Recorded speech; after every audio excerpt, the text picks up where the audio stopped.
want pro-people governance, not governance that brings in projects that will destroy our dot-sized Goa and destroy the lives of the people, especially like projects, the double track, South Western Railway double track.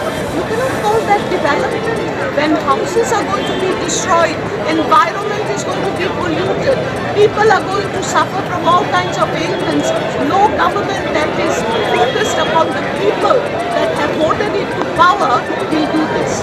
And therefore, Congress is the party of the day, and our candidate, Captain Viviaco, will definitely win because we need a change. आपल्यासमोर कोणी टिकणार नाही, हे सगळे पाला पाचोळ्यासारखे होऊन आहे, पाला पाचोळ्यासारखे.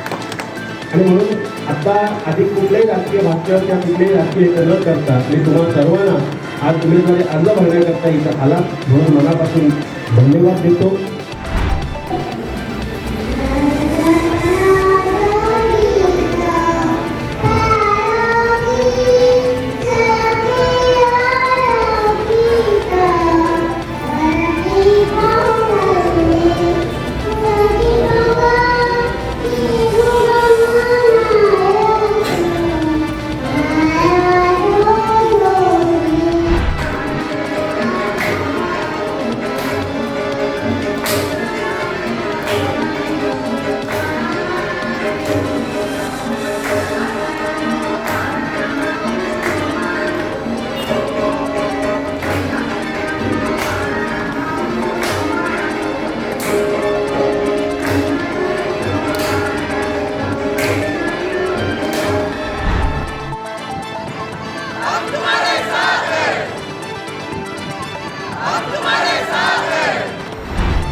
Times डिजिटलला like करा, सबस्क्राईब करा, शेअर करा आणि बेल आयकॉन दाबायला विसरू नका. पाहत राहा टाइम्स डिजिटल.